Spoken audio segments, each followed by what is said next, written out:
Tay, bakit kaya konti lang nakukuha nating tuba sa mga nyugan? Kailangan na natin maghanap ng bagong puno na mapagkukunan. Dahil matanda na mga puno ng nyog, Ariel. Hayaan mo, maghahanap ulit tayo ng nyugan na pagkukunan ng tuba. Saan naman tayo maghahanap, Tay? Susubukan kong kausapin si Don Armando. Narinig kong may malawak na nyugan din siya. Ano kaya kung maghanap na lang tayo ng trabaho sa bayan, Tay? Mahirap maghanap ng trabaho sa syudad, lalo na't wala tayong kakilala doon. Paano kung may masamang mangyari sa'yo doon? Natahimik si Ariel dahil sa sinabi ng kanyang ama, kaya wala na siyang pagpipilian kung hindi ang manatili sa bukid. Maaga silang natulog ng gabing yun dahil kinakailangan nilang maghanap ng paraan kinabukasan. Marami-rami namang nagpapasuhol sa kanila sa pagtutuba. Pero ilang araw ng kumonti ang kanilang nakukuhang tuba, kaya maliit din ang kanilang kita. Hindi ka pa babangon dyan. 7:00 na Pasensya na ho, Tay. Napasarap ang tulog ko Bakit ang aga nyo naman yatang nagising?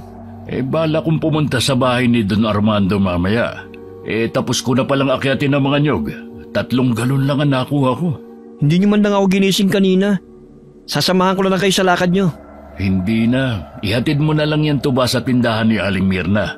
Bumili ka na rin ng bigas mamaya pag uwi mo, ha? Opo, Tay. Tapos na ho ba kayo magkape? Hindi pa nga Ipagtimpla mo nga ako. Magpapalit lang ako ng damit dahil aalis na rin ako maya-maya. Sabay na nagkape ang mag-ama. Ilang minuto din ang lumipas. Agad na umalis si Mang Dodoy. Habang inihatid naman ni Ariel ang 1 galong tuba sa tindahan ni Aling Mirna. Maya-maya'y umuwi rin ang binata upang makapagluto ng pananghalian. Ngunit hindi pa man siya natatapos sa kanyang ginagawa, ay napansin niyang pumasok na ang kanyang ama sa bahay. Ang bilis mo namang nakabalik, Tay. Oo, anak. Mabuti nga't nakasalubong ko si Don Armando sa daan at nakausap ko siya.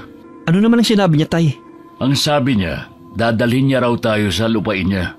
May malaking nyugan daw siya ron At heto pa, kung papayag din daw ba tayo na doon na tumira para bantayan ang nyugan niya. Talaga ho, Tay? Pero paano yan? Hindi naman pwedeng iwan na lang natin dito yung mga alaga kong manok. Hindi rin naman tayo agad natitira doon. Bibisitahin pa lang naman natin ang nyugan.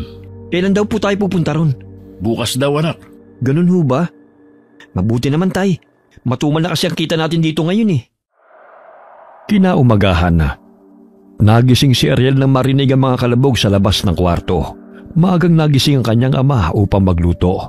Papungas-pungas siyang bumangon at sinilip ang ama na naroon sa kusina. Gising ka na pala. Tatapusin ko lang ito niluluto kong tinolang manok para makakain tayo bago umalis ng bahay. Ang aga nyo namang nagising, Tay. Sana ginising nyo na rin ako para natulungan ko kayo. Ayos lang, anak. Inihanda ko na pala ang 2 galon ng tuba. Dahil Sabado ngayon, ihatid mo na yan kay Nina at kunin mo na rin yung bayad niya sa tuba na inutang niya nung 1 linggo. Sa gayon may pera tayo sa pag-alis natin mamaya. Siya nga pala, Tay. Uuwi din ba tayo kaagad? Hindi ko alam, Ariel Magdala na lang tayo ng konting mga gamit. Malayo daw ang lugar na yun. Kailangan pa nating umakyat ng bundok. Baka bukas o makalawa pa ang balik natin. Ihatid ko na muna tong tuba sa tindahan para may oras pa ako mag-ayos ng mga gamit ko. Sige na. Bilisan mo ng pagkilos. Ang sabi ni Don Armando, hintayin lang natin sila mamaya dun banda sa malaking bato. Dahil dadaanan nila tayo ron. Dali-daling nagtungo sa tindahan ng kanilang suki si Ariel. May kalayuan ito sa bahay nila. Kaya mahigit 20 minuto ang kanyang nilakad bago nakarating doon. Nang makauwi agad niyang inasikaso ang kanyang mga gamit. Pinakiusapan rin niya ang kaibigang si Gaspar na kung maaari ito na muna magpakain sa kanyang mga manok habang hindi pa sila bumabalik. Umupo sila sa tabi ng malaking bato sa gilid ng daan at hinintay si Don Armando na susundo sa kanila. Tay, ano yung kwintas na nilagay niyo sa bag niyo kanina? Proteksyon yun, anak. Proteksyon ho? Para saan naman, Tay? Para sa kaligtasan natin. Para to sa masasamang nilalang. Binigay pa to noon ng namayapa mong lolo. Ganun ho ba? Ngayon ko lang kasi nakita ang kwintas na yan May mga bagay dito sa mundo na sadyang nangyayari kahit hindi natin maipaliwanag. Mas mabuti na maging handa, lalo na't hindi natin kabisado ang lugar na pupuntahan natin. Napahinto sila sa pag-uusap nang biglang may bumusina na kotse at papalapit ito sa kanilang kinaroroonan. Sila na siguro yan, Tay. Oh, sila na nga yan. Kanina pa ho ba kayo, Mang Dodoy? Oh, ikaw pala, Sir Anton. Kararating din lang namin ang anak ko. Oh, sumakay na po kayo sa kotse. Ikaw na ba yan, Ariel? Opo, sir. Pinata ka na. Nung huli kitang nakita, mga 8 taon ka lang siguro nun. Bahagyang umiti si Ariel nang marinig ang sinabi ng lalaki. Napakunot-no siya dahil pamilyar ang mukha nito. Ngunit pilit niyang inaalala kung saan niya ito nakita. Napansin siya ng ama, kaya't binulungan siya nito. Siya ang nag-iisang anak ni Don Armando, Ariel. Mukhang siya yata ang makakasama natin at hindi si Don Armando. Ganun ba, Tay? Kaya pala pamilyar siya sa akin. Mahaba-haba ang biyahe natin ngayon, Mang Dodoy. Sabihan niyo lang ako pag nagugutom na kayo, ha? Kung gusto niyo namang magpahinga, matulog na muna kayo.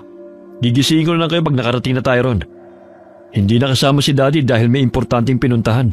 Ganun ba? Huwag mo na kaming alalahanin pa, Sir Anton. Kumain na rin kami sa bahay kanina. Tahimik lamang habang nakikinig si Ariel sa usapan ng mga ito. Nakikiramdam din siya sa 3 lalaki na kanilang kasama.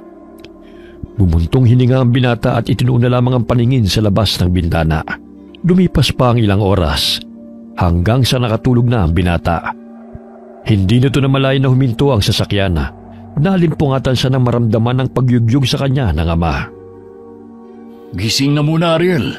Kakain na tayo. Sana ho tayo, Tay? Hindi pa tayo nakakarating sa pupuntahan natin. Nagpahinga lang saglit sa pagmamaneho yung driver ni Sir Anton. Kakain muna sila. Ilang oras na ho ba tayong nasa biyahe, Tay? Mahigit 2 oras na. Gutom ka na ba? Hindi pa naman po. Sabayan na lang natin sila sa pagkain. Kanina pa kasi nag-aalok si Sir Anton.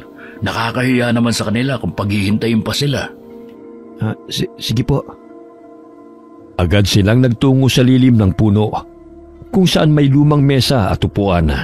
Nandun na ang kanilang mga kasama na inilatag ang dalang pagkain. Umupo sila sa silya at sumabay na sa pananghalian kina Anton at sa 3 pa nitong mga kasamang lalaki. Kumain lang kayo ng kumain, ha?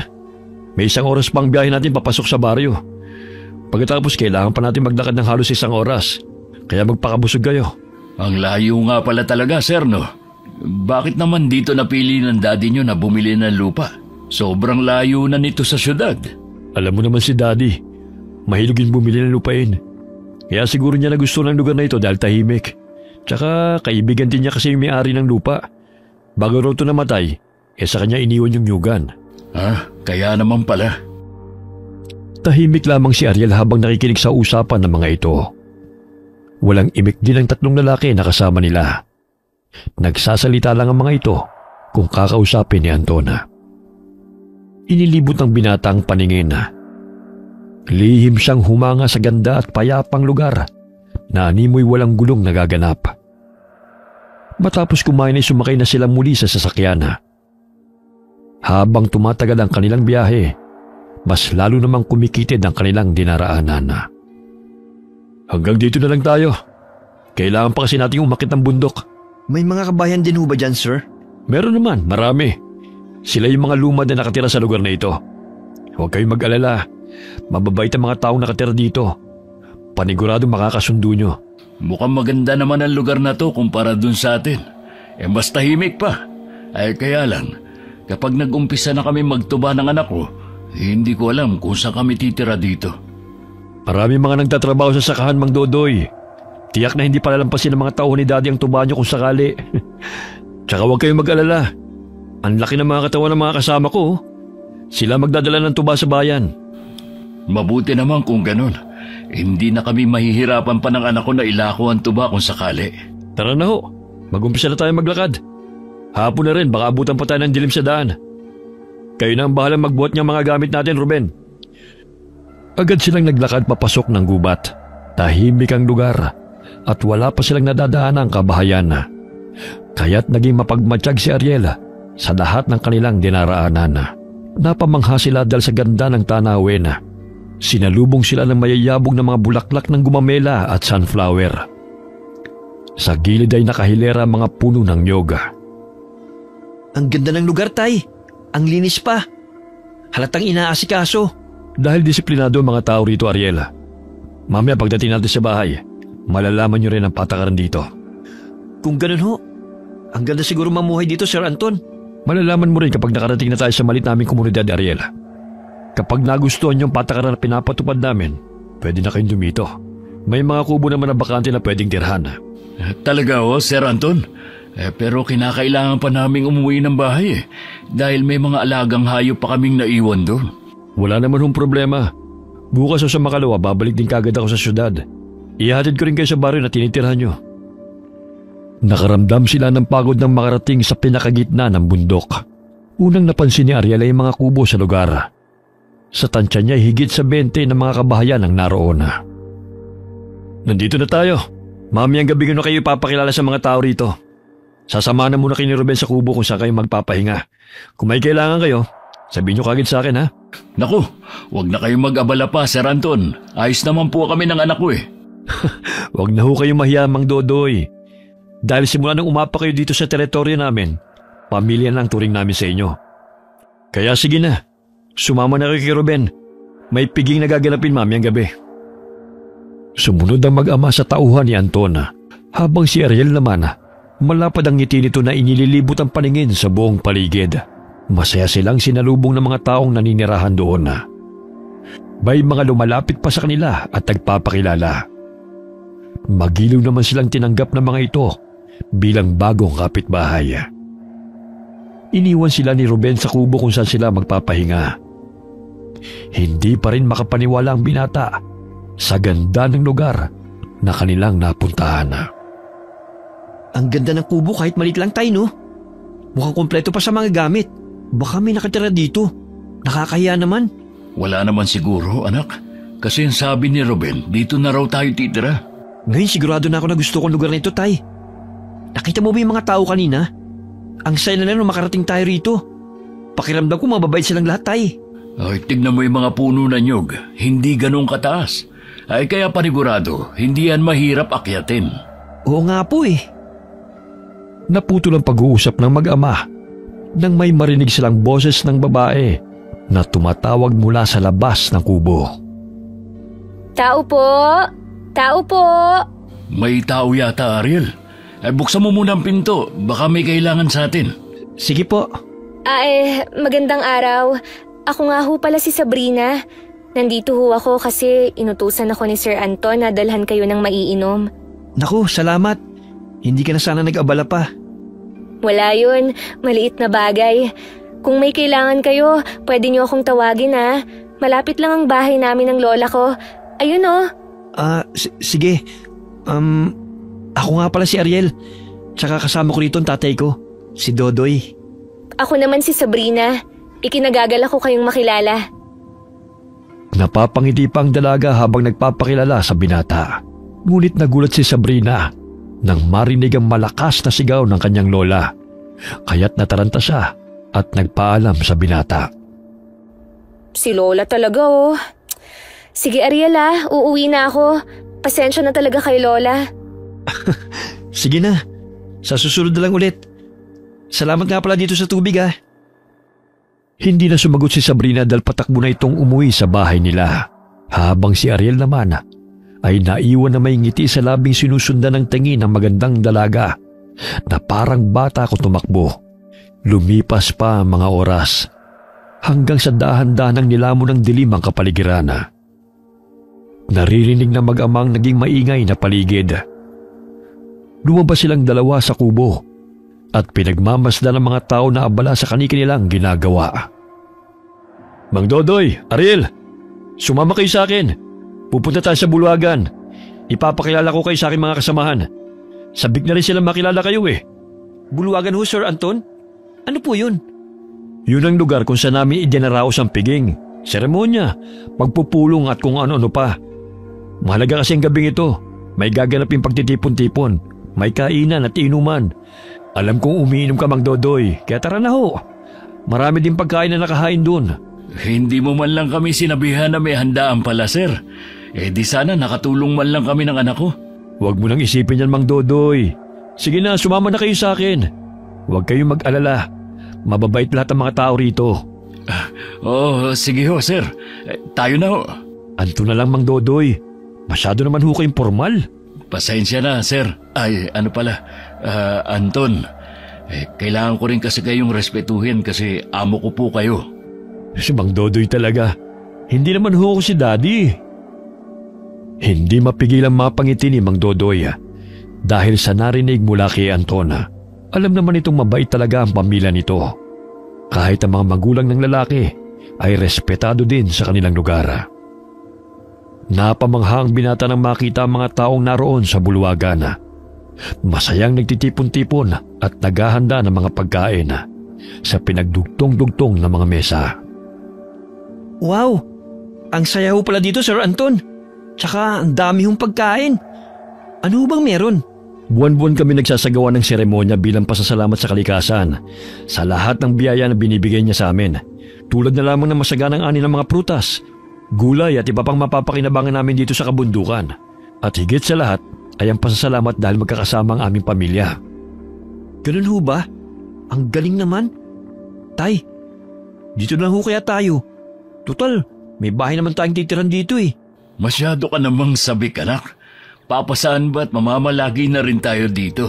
Bukas ko na lang kayo sasamahan sa Nyugan, sa lupay ng kaibigan ni Daddy. Mas malawak ang Nyugan na yon kumpara dito sa baryo. Konti lang ang pananim ng nyug dito. Akala ko dito na yun. Ibang lugar pa pala. Sa ngayon magdiwang muna tayo, kasama ng mga taong naninirahan dito. Napalingon si Anton nang tawagin siya ng babae. Bumungad sa paningin nito si Sabrina. Sir Anton, gusto raw ho kayong kausapin ni Lola Magda. Sige, pupuntahan ko siya mamaya. Siya nga pala. Ikaw na muna ang bahala kay Ariel. Ililibot ko muna si Mang Dodoy. Opo, Sir Anton. Tahimik na sinundan ng tingin ni Ariel ang dalawa habang papalayo. Bahagya siyang napasulyap sa dalagang kaharap nito. Napansin niyang matalim na napatingin ang dalaga kay Anton habang papalayo ang lalaki. Ilang sandali napatitig ito sa kanya at napawi ang kanina'y matapang na mukha. Gusto mo bang ilibot din kita, Ariel? Sige, ang saya pala rito. Nakakatuwang pagmasdan ng mga taong nagkakasiyahan. Sinabi mo pa. Nakakapanibago. Parang may kasalang magaganap. Kasi sa aming baryo, ganito maghanda ang mga ikakasal. Normal lang ito sa amin kada buwan. Halika, dun tayo sa mga nagsasayawan, oh. Manood tayo sa kanila. Maraming magagandang babae ron. Sus, mas maganda pa ba sila kaysa sa'yo? Hindi naman ako maganda eh. Maganda ka kaya? Simple pero nangingibabaw pa rin ang matatamis mong ngiti. Kakakilala pa nga lang natin pero binubola mo na ako. Tara na nga, baka mamaya maniwala pa ako sa'yo niyan eh. Bakit? Totoo naman maganda ka. Hindi napigilang matawa ni Ariel nang makita niya ang dalagang lihim siyang inirapan. Agad silang nagtungo ni Sabrina sa likuran ng mga kabahayan. Tulad nga ng sinabi nito, marami ng mga tao doon na nagkakasiyahan. May kumakanta habang may nagigitara. May sumasayaw habang pinapalakpakan ng kababaihan. Halika, dun tayo sa unahan para makita natin sila ng malapitan. Dito na lang tayo. Nakakahiya eh. Tanggalin mo na nga yung hiya mo. Masasanay ka rin dito. May mga pagkain silang nakitang nakahanda sa mesa katabi ng sayawan. Kaya't habang nanonood ng mga kababaihang sumasayaw, ay naisipan nilang kumain. Oh, heto. Kumain ka ng marami dahil paniguradong wala na to bukas. Kumuha ka lang dyan kung anong gusto mo. May mga prutas din oh. Salamat, Sabrina. Matagal na ba kayong nakatira dito? Sa Patag kami nakatira noon. Pero lumipat kami rito dahil dito na ang kabuhayan namin. Nagtatanim kami ng mga gulay at prutas. Kung ganun, wala pa bang magtutuba dito sa inyo? Wala pa. Kayo pa lang. Tsaka paniguradong mabenta ang tuba nyo rito. Dahil umiinom naman lahat ng mga tao dito eh. Lalo na kapag nagtatrabaho sila sa sakahan. Habang nag-uusap sila, may ilan namang mga kababaihan na lumapit sa kanila at nagpakilala. Alam kaagad ni Ariel na nagpapapansin ang mga ito. Pero wala sa mga babae ang atensyon ng binata. Nakaramdam ng kaba ang binata nang mapansin ang kakaibang titig sa kanya ng mga taong naroon. Tila hinuhubaran siya na hindi niya maintindihan. Bahagya siyang nabulunan at pinagpag ang dibdib. Hinay-hinay lang. O, itong tubig, uminom ka muna. Grabe kasi makatingin yung mga tao rito. Ayan tuloy, nabulunan na ako. Inilapag nito ang pinggan sa mesa. Hindi na siya nagpatuloy sa pagkain dahil naiilang na siya sa matatalim na tingin sa kanya ng mga taong nasa paligid. Nagulat siya nang biglang hinila siya ng dalaga patungo sa gitna ng mga babaeng sumasayaw. Halika, sumayaw tayo. Huwag ka nang mahiya. Ayoko. Hindi naman ako marunong sumayaw eh. At saka, nasa na ba si Tatay at si Sir Anton? Baka hindi pa sila tapos mag-usap. Hayaan na muna natin sila. Halika na. Sumama ka sa akin. Sumayaw tayo. Ha? Hindi. Ayoko nga. Teka lang naman, Sabrina. Huwag mo naman ako hilahin. Sasabay lang naman tayo sa kanila. Paikot dito sa malaking apoy eh. Kaya halika na. Makulit ka rin pala eh. Napapailing na lamang si Ariel habang nakikitang tawa ng tawa ang dalagang kasama niya. Napatingin pa siya sa kamay niyang hawak-hawak ng babae. Lihim siyang napapangiti dahil kahit bagong kakilala pa lamang niya sa dalaga, naging malapit na ito sa kanya. Wala silang ginawa kundi ang sumabay sa pag-indak ng mga taong umiikot sa malaking apoy sa gitna ng bulwagan. Nakailang ikot na sila nang makaramdam ng pagod si Ariel. Sabrina, pwede bang maupo na muna ako saglit? Sumasakit na kasi ang paa ko eh. Sige, maupo ka muna dun. Huwag kang lalayo ah. Kung may kailangan ka, sabihan mo lang ako. Dito na muna ako. Sasayaw kasama nila. Sige, nakakapagod palang sumayaw. Hiningal na ako. Tsaka, nakakaya ang daming nakatingin sa akin. Huwag mo na silang pansinin. Sige na, maupo ka na dun. Umupo sa gilid si Ariel habang pinagmamasdan ng mga taong nasa kanyang paligid. Nakaramdam siya ng kaba nang makita ang isang matandang babae na matalim na nakatingin sa kanyang kinaroroonan. Mahaba ang buhok nito at kulay abo, kaya mas lalong lumakas ang pagkabog sa kanyang dibdib. Mag-isa lamang ang matanda habang nakatayo sa madilim na lugar. Marahan siyang tumayo at akmang lalapitan ang matanda nang bigla na lamang may humawak sa braso niya. Saan ka pupunta, Ariel?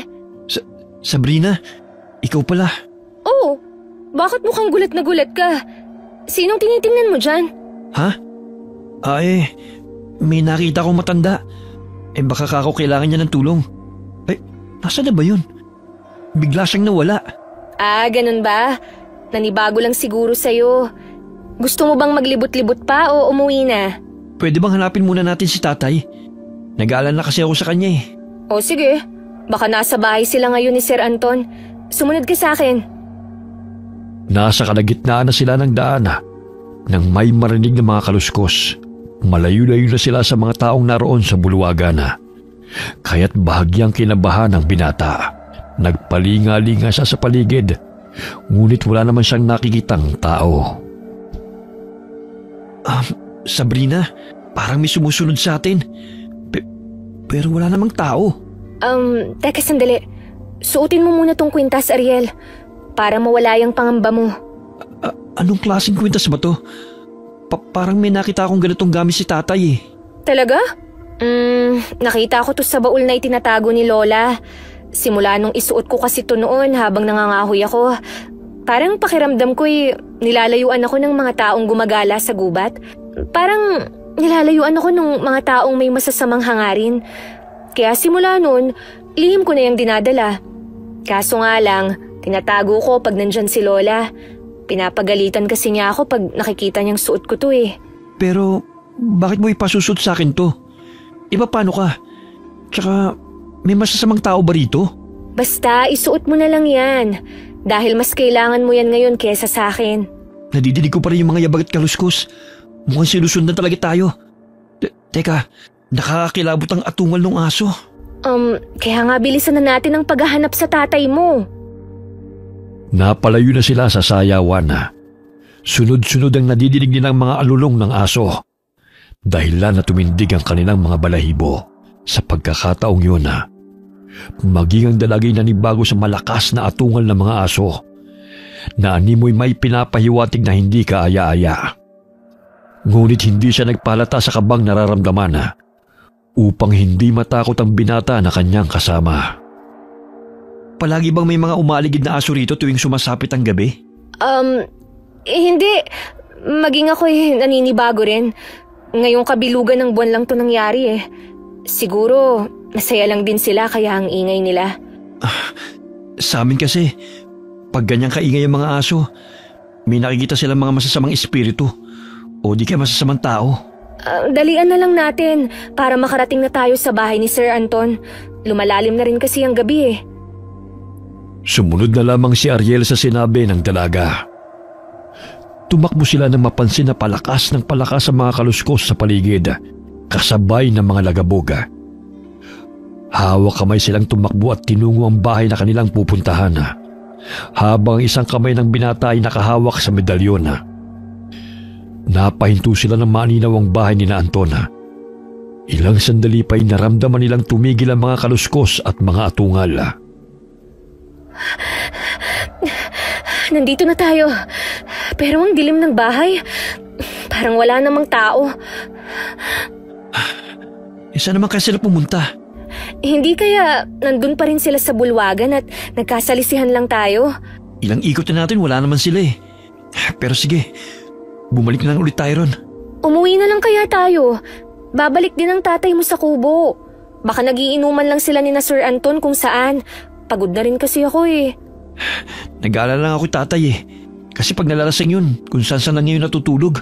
Hindi naman siya siguro pababayaan ni na Sir Anton. Kaya umuwi na lang tayo. Sandali gagawa lang ako ng apoy. Ang dilim na eh. Hindi ko na makita ang dinaraanan natin. May posporo ka ba dyan? Oo, meron. Maghanap na lang tayo ng tuyong dahon ng niyog para masindihan ko. Nang makalikha ng apoy, napansin nilang dalawa na may mga aninong nagkukubli sa mga puno. Wari nagmamanman sa kanila. Ngunit nagpatuloy lamang sila sa paglalakad hanggang sa makalayo sila sa bahay ni na Anton. Diretso lang sa paglalakad. Huwag mo na lang pansinin ng mga yan, Ariel. Bakit parang balisa ka? Hindi ba lugar niyo to? Kaya kilala mo na ang mga taong naninirahan dito. Hindi naman ako natatakot para sa sarili ko eh. Anong ibig mo sabihin, Sabrina? Mamaya ako na ipapaliwanag sa'yo. Kaya bilisan mo na ang paglalakad para makauwi na tayo. Napatingala sila sa kalangitan at namangha sila sa kakaibang liwanag ng bilog na buwan. Bagamat hindi may kukubli ang kilabot sa gabing yun, nakarating sila ng matiwasay sa kubong tinitirhan ni na Sabrina. Nagpalinga-linga sila sa paligid upang sipatin kung may sumusunod pa rin sa kanila. Sino kayo sumusunod sa atin? Natakot ako dun Pumasok ka na muna sa bahay. Wala pa pala rito si Lola Magda. Hindi mo magagalit ang lola mo? Baka mamaya bigla na akong habulin ng itak nun kapag nadatnan niya ako nandito. Hindi naman siguro. Maupo ka muna.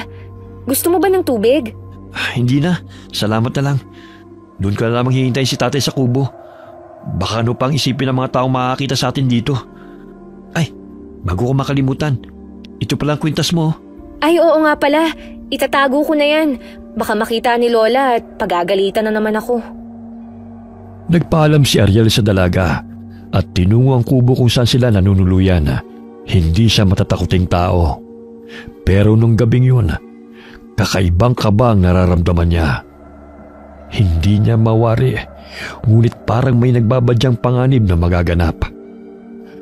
Pagkarating niya sa kubo, kaagad niyang sinarado ang pinto. Wala pa roon ang kanyang ama, kaya humiga na lamang siya sa sahig at ipinikit ang mga mata hanggang siya'y nakatulog.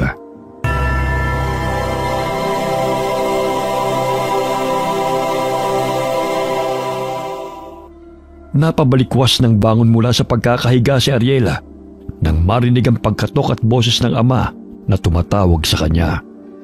Kaya't pinagbuksan niya ito ng pinto. Ariel, nandiyan ka ba sa loob, anak? Tay, saan ho kayo galing? Kanina ka pa namin hinahanap eh. Pasok ko kayo. Kararating ko lang din eh. Mukhang lasing na kayo ah. Medyo tinamaan ako ng spirito ng lambanog. Saan ba kayo nagpunta ng apo ni Aling Magda? Hinanap rin kasi kita. Sa sayawan, mapilit kasi si Sabrina eh. Pero pagkatapos nun, hinanap ka namin. Hanggang sa nakarating pa kami sa bahay ni na Sir Anton. Pero wala naman tao doon. Kaya umuwi na lang kami dito. Ganun ba? Sige. Magpahinga na tayo. Inaantok na ako, Ariel. Gusto ko na matulog. Sige ho. Pumasok na po kayo dito sa loob, Tay. Tay, namumutla ho kayo ah. Inalalayan ng binata ang ama na humiga sa kawayang sahig. Ilang sandali mabilis itong nakatulog at malakas na humihilik. Kinabukasan, nagtataka si Ariel dahil tanghali na hindi pa rin bumabangon ang kanyang ama. Nilapitan niya ito at sinuri. Nagulat siya dahil inaapoy na pala ito ng lagnat at nangangatog ang katawan. Tay, inaapoy po kayo ng lagnat. Kailangan niyo pong magamot. Tawagin mo si Magda, Ariel. Bilisan mo. Kailangan ko ang tulong niya. Opo, Tay. Sandali lang ho. Mabilis na tinungo ni Ariel ang bahay ni Sabrina. Nakita niya nagwawalis sa bakuran ng dalaga. Pero agad na natigilan si Ariel nang bumungad sa kanyang paningin ang matandang babae na kalalabas lamang sa bahay. Oh, Ariel, may kailangan ka ba? Si tatay kasi sobrang init. Nanginginig siya ngayon. Natatakot ako dahil ang taas ng lagnat niya. Narinig ng matandang babae ang usapan ng mga bata. Kaya't nilapitan nito si Ariel at kinausap. Sige, pupuntahan ko ang tatay mo, iho. Sasama ako, Lola. O sige, kunin mo na ang mga gamit ko sa loob. Bilisan mo, apo. Pakibilis, Sabrina. Nagtama ang paningin ni Ariel at ng matandang babae. Napalunok ng sariling laway ang binata nang maalala ang matandang babae na kanyang nakita noong nakaraang gabi at ang matanda na kanyang kaharap ay iisa. Napahinto sa pag-iisip ang binata nang biglang sumulpot si Sabrina sa kanilang harapan. Ito na po, Lola, ang mga gamit nyo. Tayo na ho. Baka mamaya lumala pa ang kalagayan ni Mang Dodoy. Pakiusap. Gamutin niyo po si tatay, Lola. O siya, tayo na. Titingnan ko kung paano nga ba siya. Dali-dali nilang tinungo ang kubo kung saan naroon si Mang Dodoy. Naunang pumasok ang matandang babae at sumunod sina Ariel at Sabrina. Naabutan nilang pawis na pawis ang matandang lalaki at nangangatog. Namumula rin ang mukha nito at ang mga mata ay mabalasik kung makatingin.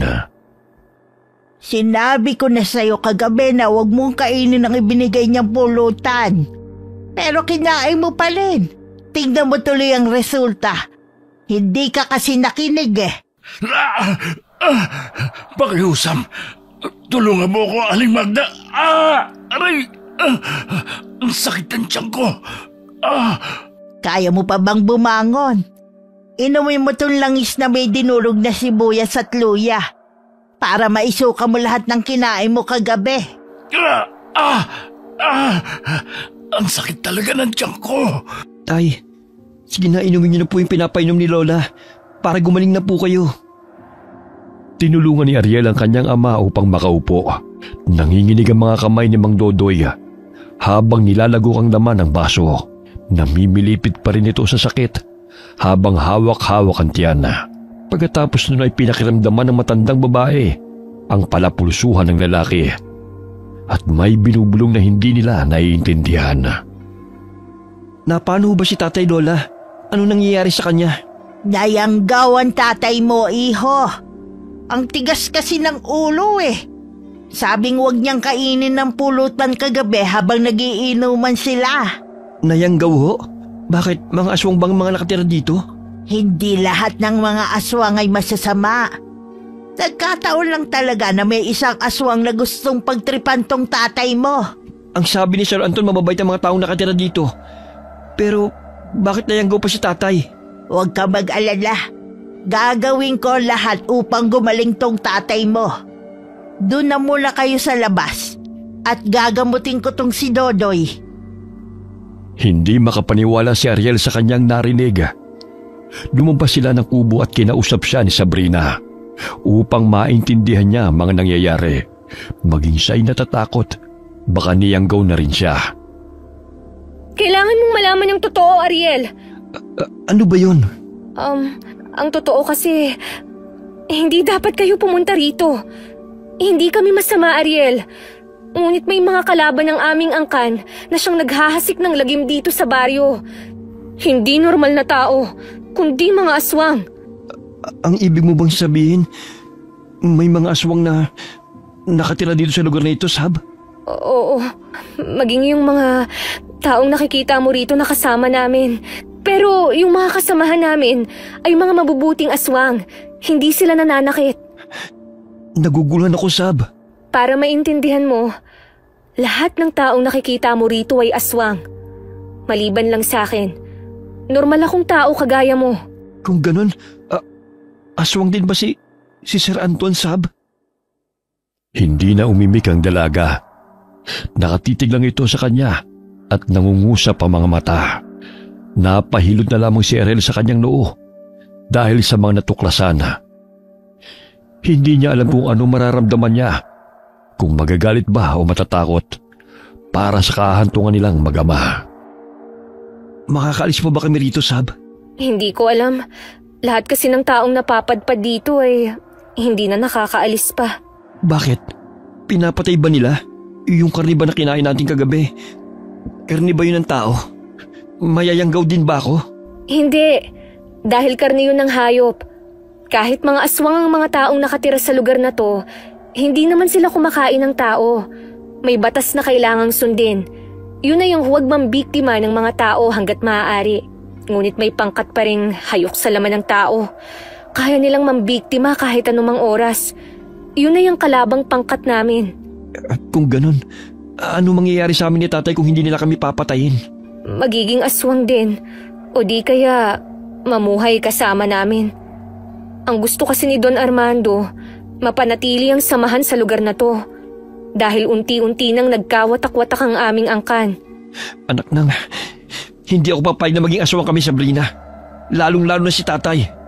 Aalis kami sa lugar nito kahit ano man ang mangyari.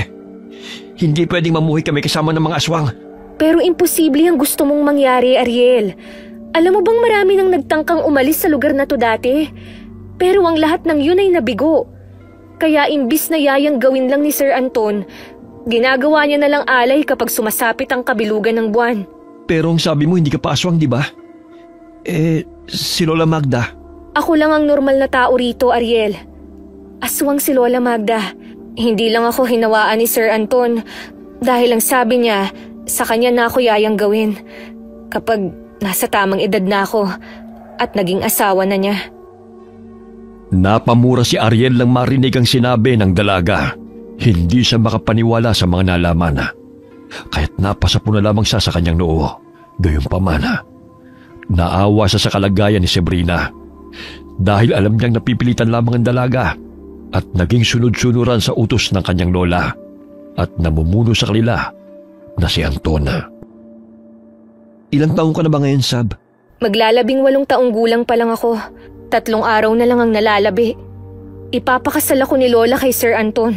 Labag man sa aking damdamin, pero wala na akong magagawa pa. Gusto mo bang tumakas kasama namin? Paano tayo makakatakas dito? Paniguradong papatayin tayo kapag nalaman yun ni Sir Anton at ng mga kasamahan niya. Isa pa, alam mo bang maraming mga aswang na nagkalat sa gubat? Sila yung mga mababangis na aswang, Ariel. Kaya wala nang pag-asang makakatakas pa tayo rito. Kakausapin ko mamaya si tatay. Nasaan pala si Sir Anton? Hindi ba siya nagagalit kapag nakikita kang may kausap na ibang lalaki? Hindi naman, pero binantaan niya ako. Na sa oras na magpahalik o magpagalaw ako sa ibang lalaki, papatayin niya ako. Pambihira naman. Ano bang klaseng lugar to? Akala ko napakapayapa rito. Yung pala mas magulo pa kaysa sa baryo na pinagmulan ko. Alam mo ba kung gaano ako natatakot sa kanya, Ariel? Tsaka mula pagkabata, ikaw pa lang ang nakakausap ko ng ganito. Ayaw kasing lumapit sa akin ng ibang mga bata, lalo na ng mga lalaki, dahil takot sila kay Sir Anton. Tsaka pinapagalitan din ako ni Lola. Siyempre aasawahin ka niya Gusto akong ipakasal ni Lola sa kanya, dahil yun ang pinagkasunduan nila. 15 taong gulang pa lang ako noon, nag-usap na sila. Planado na ang lahat. Pailing-iling na lamang si Ariela habang nakikinig sa kwento ng dalaga. Napakuyom siya ng kamao dahil sa pagkayamot. Buong akala niya ang swerte nilang mag-ama dahil bukod sa magandang lugar, mababait din ang mag-amang Don Armando at Anton. Ngunit natuklasan niyang pakitang tao lamang pala ang lahat. Kung may pagkakataon na makatakas tayo rito, sasama ka ba sa amin ni tatay? Kayo ng Lola Magda mo? Kahit tumakas pa tayo, Ariel, mahahanap pa rin nila tayo. Kahit na. Hindi pwedeng dito lang tayo mamatay. Mas lalo hindi ako papayag na mayanggaw nila. Kailangan natin kausapin yung sina tatay at lola mo. Sige, baka tapos na rin gamutin ni Lola si Mang Dodoy. Teka, aswang din ba ang lola mo? Oo, isang albularya na may lahing aswang si Lola Magda. Nag-iisang manggagamot lang si Lola sa baryo na to. Kaya pinagkakatiwalaan siya ni Don Armando at ni Sir Anton. Pagpasok nila sa loob ng kubo, biglang kinabahan si Ariel nang makitang sumuka ang tatay niya ng kulay itim at sobrang lapot. Agad niya itong nilapitan, pero agad din siyang napatras nang sumalubong sa ilong niya ang napakabahong amoy. Wari nabubulok na karne ang nalalanghap niya, kaya maging siya'y nasuka na rin. Sige, isuka mo pa ang lahat, Dodoy. Pasalamat ka na lang dahil kaya pa nating agapan to. Hindi ako papayag na maging katulad nila, Aling Magda. Maging ang anak ko. Kaya tatakas kami sa lugar na ito. Ilang beses ko bang sinabi sa'yo na hindi na kayo makakaalis pa rito? Kaya nga hihingi ako sa iyo ng tulong, Aling Magda. Pakiusap. Tulungan mo kami. Maraming bantay sa gubat kaya mapanganib. Sa tingin mo ba kaya kayong palampasin ng mga gabunan na yon? Kaya nila kayong lapain kahit tirik ang araw. Kaya wala pa rin kayong takas. Mas mabuti pang dumito na lang kayo at tanggapin ang kapalaran nyo na makiisa sa amin. Mamamatay muna ako bago ako pumayag na makiisa sa mga aswang. Hindi ako papayag na maging aswang ang anak ko. Kaya alis kami ngayon din mismo. Pero mahina pa ho ang katawan niyo, Mang Dodoy. Mapapahamak lang ho kayo. Magpahinga na muna kayo. Tama si Sabrina, tay. Mahina pa po ang katawan niyo. Pag-isipan muna natin ang bawat hakbang na gagawin natin. Magpalakas muna kayo. Natahimik si Mang Dodoy sa sinabi ni Ariel. Tama naman ang binata. Mahina ang katawan nito, kaya paniguradong mapapahamak lamang sila. Ginamot muli ng matanda ang lalaki hanggang sa nakatulog ito. Hindi na alam ng binata kung ano ang gagawin. Nag-aalala siya sa kalagayan ng kanyang ama at natatakot din siya para sa kanyang sarili dahil ayaw niyang maging isang aswang. Nang sumapit ang gabi, biglang nakaramdam ng matinding takot si Ariela nang makarinig ng mga mahihinang pag-angil mula sa labas ng kanilang kubo. Nandito na sila. Tay, gising na ho pala kayo. Huwag kang maingay. Nasa paligid lang natin sila. Akala siguro nila magbabagong anyo na ako ngayong gabi. Ito, kunin mo ang itak na to, Ariel. Kahit ano man ang mangyari, lumabang ka. Patayin mo kung sino man ang mananakit sa'yo. Ano? Pero tay, paano ko sila papatayin? Kaya ko bang gawin yun? Paano kung dumugin tayo ng mga aswang dito at lapain? Nandito na sila, kaya maghanda ka, anak. Anong gagawin natin, tay? Natatakot ho ako. Makinig kang mabuti, Ariel. Tatakas tayo ngayong gabi. Pero delikado tayo, tay. Wala tayong laban sa mga aswang. Magtiwala ka lang, anak. Tutulungan naman tayo ni Aling Magda na makatakas. Napaatras si Ariel dahil sa takot nang makitang muntik nang masira ang pintuan ng kubo ng kanampagin ng mga aswang. Nakita niyang may kinuhang tatay niya sa bag nito at isinot yun, habang siya naman ay mahigpit na hinawakan ng itak. Napamura ng malakas si Ariel nang bigla na lamang nasira ang pinto at ininuwano ng isang mabangis na nilalang. Pakiramdam ni Ariel sobrang bilis ang pagtibok ng puso niya habang nakatitig sa nilalang na mabalasik ang anyo. Nadidinig din nila ang mga yabag mula sa labas ng kubo. Tay! May aswang na nakapasok! Labanan mo sila, Ariel! Patayin mo sila hanggat kaya mo! Mga animal kayo! Mga salot! Hindi kami papayag na maging aswang katulad nyo! Malakas na sinaksak ng binata ang leeg ng aswang na gustong sumakmal sa kanya. Kaya't umatungol ito ng ubod lakas. Umuungol din ang mga aswang habang nakapalibot sa kanilang kubo. Hindi maintindihan ni na Ariel dahil maging ang ibang mga aswang na naroon ay naglalaban din. Tay, bakit may nakikita ko mga aswang na naglalaban-laban? Hindi ba magkakakampi sila? Hindi ko rin alam, anak. Basta maging alisto ka. Labanan mo sila. Nagulat si Ariel nang makita niya ang kanyang ama na biglang sinugod ang aswang at mabilis na tinaga ito gamit ang malaking itak. Akmang sisigaw na sana siya nang bigla na lamang umatungol ang isa pang aswang na nakapasok sa loob ng kubo. Mabilis ang naging pagkilos nito at agad siyang sinugod. Hindi niya alam kung bakit biglang nawala ang takot na nararamdaman niya at mabilis na hinambalos ang aswang gamit ang itak. Malakas niya itong tinaga sa dibdib. Pagkatapos ay sinaksak niya ito sa sikmura. Hindi ko hahayaang maging katulad nyo! Kaya tanggapin mo ang bawat pagtaga ko! Maging ang dalagay patakbong lumabas ng kanilang kubo upang tulungan ang mag-ama. Hindi rin ito mapakali at hindi naiintindihan ang nangyayari dahil ang mga aswang nakakampi nila ay nakipagpambuno rin sa ibang aswang na noon lamang niya nakita. Ariel! Mang Daday! Mag-ingat ka, Sab! May aswang sa likuran mo! Mga walang iya kayo! Sige! Subukan niyo akong saktan! Tingnan natin kung ano ang mangyayari sa inyo kapag ito umabot kay Sir Anton! Anong pinagmamalaki mo kay Anton? Isa rin siyang duwag na sunod-sunuran sa utos ng nakatatanda. Anong kailangan niyo sa amin? Bakit sumugod kayo rito? Nabilog na talaga nila ang ulo ninyo, mga mangmang! Nagulat si Ariel nang biglang sinugod ni Sabrina ang aswang. Sinaksak niya ito gamit ang tanso nitong punyal.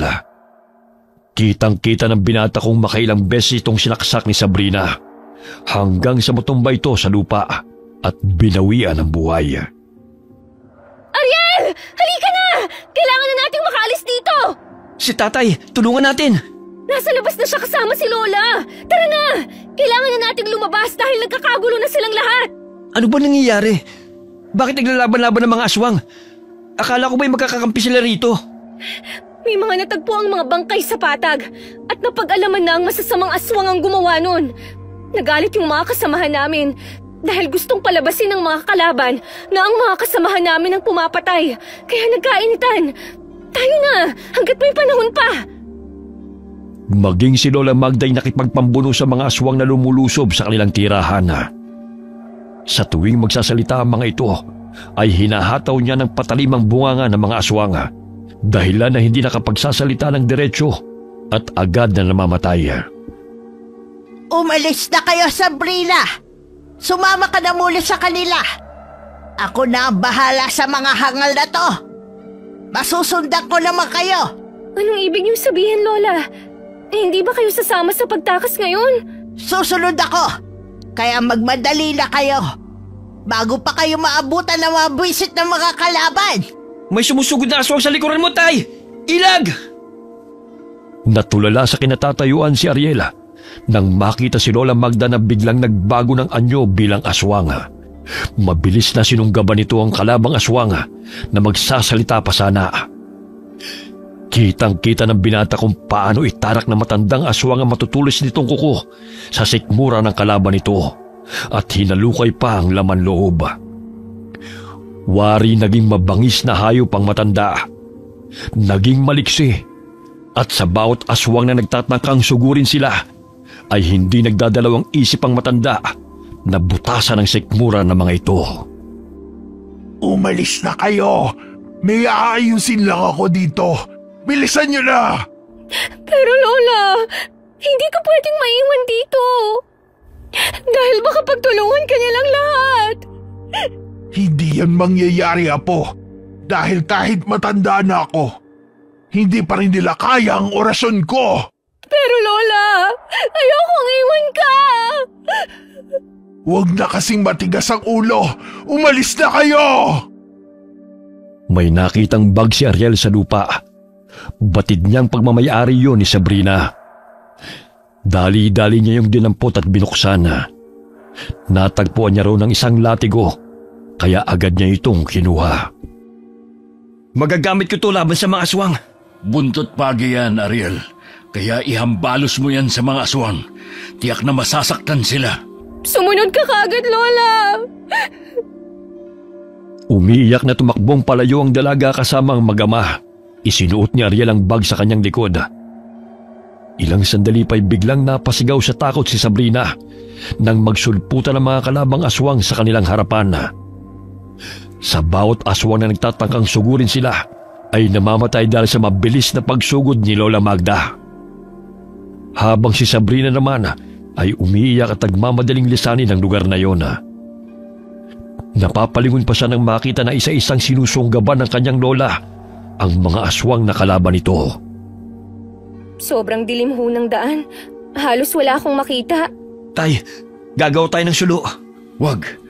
Dahil mapapansin at masusundan tayo ng mga kalabang aswang. Sa oras na to, wala tayong kakampi kundi ang mga sarili natin. Maging ang mga kakilala ni na Sabrina, hindi tayo pahihintulutang makatakas. Natatakot ako para kay Lola. Paano kung bigla na lang siyang pagtulungan ng mga kalaban? Magtiwala lang tayo sa lola mo, Sabrina. Alam kong malakas siya, kaya makakasunod agad siya sa atin. Kaya dalian niyo na. Sandali lang. Ariel, akin na muna yung bag. May kukunin lang ako dyan. Agad na ibinigay ni Ariel ang bag sa dalaga. Kinuha nito ang medalyon na may mutya na kulay berde sa gitna nito at agad itong isinuot. Nararamdaman ko malakas na puwersa na nagmumula sa mutyang yan, Sabrina. Oo nga po, Mang Dodoy. Natagpuan ko ito sa lumang baul. Wari ko gamit ito ng namayapa akong lolo. Kaya lang, pinapagalitan ako ni Lola kapag inilalabas ko to. Dahil sabi niya, hinihigop daw ang kanyang enerhiya kapag inilalapit ito sa kanya. Kaya itinatago ko to sa itim na tela kapag nandyan siya. Kung ganon, isuot mo na yan. Para hindi na makalapit sa iyo mga aswang na kalaban. Tama si Ariel, Sabrina. Kaya tayo na. May naririnig na ako mga kaluskos sa paligid. Siya nga pala, Mang Dodoy. Sa kabila ho tayo dadaan ha. Walang masyadong mga malalaking punong kahoy at puno ng niyog doon. Sige, kailangan natin makarating sa patag ngayong gabi para makaalis sa lugar na ito.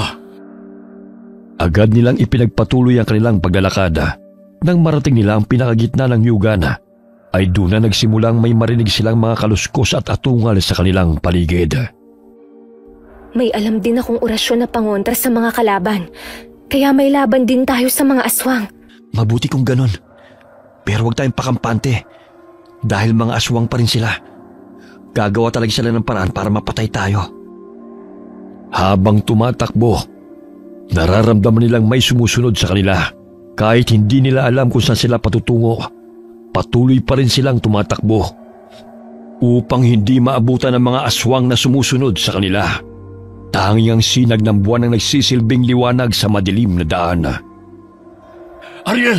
Sabrina! Nasaan kayo? Aray! Iwan mo ako, ano ba? Akala mo ba mapapatay mo ako ng basta-basta? Wes, itong sayo! Ang ilong ko! Buwisit kang babae ka.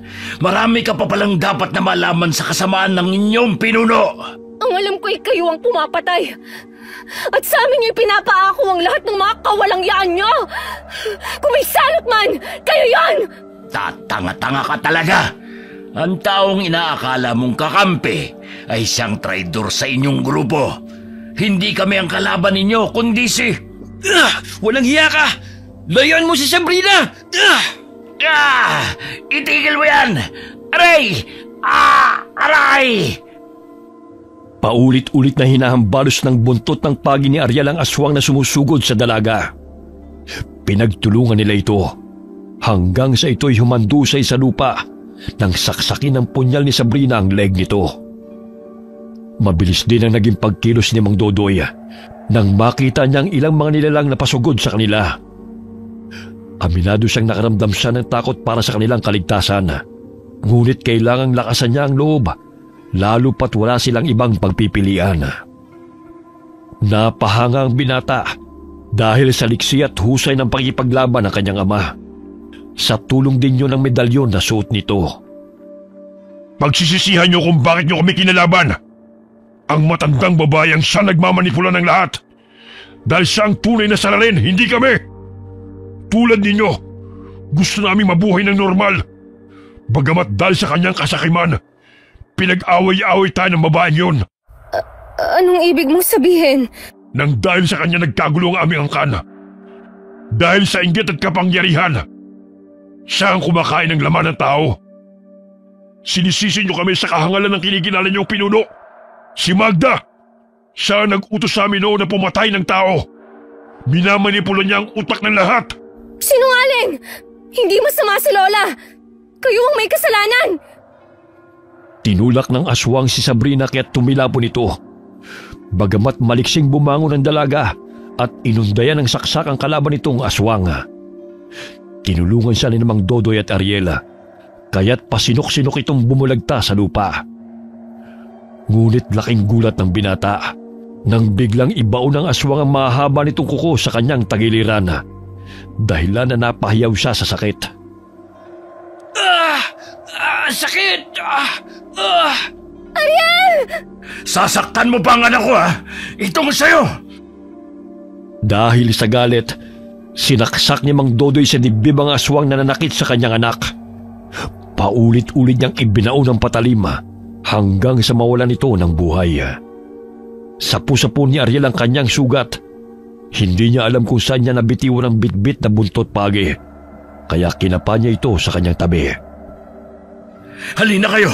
Dumadami na sila! Kailangan na natin makalayo rito! Ariel, kaya mo pa ba? Oo, kaya ko pa. Pero ang sakit ng sugat ko. Gagamutin natin yan. May mga halamang gamot at langis dyan sa loob ng bag na dala mo. Kailangan lang natin makalayo sa mga aswang. Pwede bang magpahinga na muna tayo saglit? Parang hindi kasi ako makahinga eh. Sige, akin na muna ang bag at gagamutin ko yung sugat mo. Si Mang Dodoy ang naging mata nila at nakiramdam sa paligid. Nakalayo na sila sa mga kalabang aswang, kaya't agad na ginamot siya ng dalaga. Kinuyumos niya ang dahon ng sambong at piniga ang kata sa sugat ni Ariela at tinapal ang dahon upang maibsan ang pagkirot nito. Habol-habol ang hininga ng binata at pigil ang pag-impit. Anak, Ariel, kaya mo pa ba? Opo, tay. Masakit lang ang sugat ko. Mang Dodoy, may aswang na paparating! Mga animal, hindi talaga nila tayo tinatantanan. Walang makakatakas rito sa utos ni Anton. Kakampi ka ni Anton? Oh, bakit? Ayokong saktan ka. Kaya pakiusap, tantanan mo kami. Hayaan mo na kaming makatakas. Hindi kayo pwedeng umalis. Ayon na rin sa batas ni Sir Anton. Pakiusap, hayaan mo na kami. Lalo na't nagkakagulo na ang dalawang pangkat ng mga aswang. Alam kong mabait ka, Samuel. Ayaw pa sanang pumayag ng binatang aswang. Ngunit tumango ito at hinayaan silang lumayo. Nagpasalamat sila Mang Dodoy at Sabrina sa aswang na si Samuel dahil mabait naman ito. Katulad ng sinabi ng dalaga na hindi lahat ng aswang na naroon ay masasama. Hindi nila maintindihan kung bakit naglalaban-laban ang mga ito at kung sino ang magkakakampi. Mas minabuti na lamang ni Mang Dodoy na kargahin sa kanyang likod ang anak na si Ariela upang umalis na sa naturang lugar. Tayo na, hanggat may oras pa. Tay, kayo na lang pong tumakas. Isama niyo na po si Sabrina. Hayaan niyo na lang po ako rito. Hindi pwede. Hindi ka namin pwedeng pabayaan. Tama ang tatay mo, Ariel. Dapat sama-sama tayong makaalis dito. Nagpasalamat siya sa lalaki dahil hinayaan silang umalis nito. Ngunit ang ngiti na namutawi sa kanyang labi ay panandalian lamang. May dumating na mabalasik na aswang na gustong pumatay sa kanila. Ngunit hinarangan siya ng binatang aswang hanggang sa nagpambuno sila. Hayaan na natin sila, tayo na! Wari ko'y malapit na tayo sa ating patutunguhan. Ariel, anak, ano nang nararamdaman mo? Ayos lang po ako, Tay. Gagamutin uli natin yung mga sugat mo kapag nakalabas na tayo rito. Patawarin mo ako, anak. Ako ang dahilan ng ikinapahamak mo. Huwag niyo pong sabihin yan, Tay. Alam kong lahat gagawin niyo para protektahan ako. Hindi ko po kayo sinisisi. Muling may sumulpot na aswang. Ngunit nilabanan siya ni Sabrina. Napahanga na lamang si Mang Dodoy dahil maliksi at mahusay na nakipaglaban ng dalaga sa aswang hanggang sa sinipa niya ito at nagpagulong-gulong pababa. Kailangan nating makahanap ng lugar para mapagpahingahan. Tay, ibaba niyo na ako. Nahihirapan na kayo eh. Hindi, anak. Mas lalo tayong matatagalan kung hindi kita papasanin. Aalalayan ko po kayo.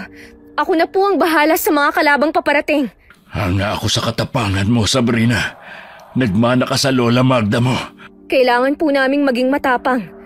Dahil wala kaming ibang maaasahan kundi ang aming sarili. Katulad ngayong nagkakagulo.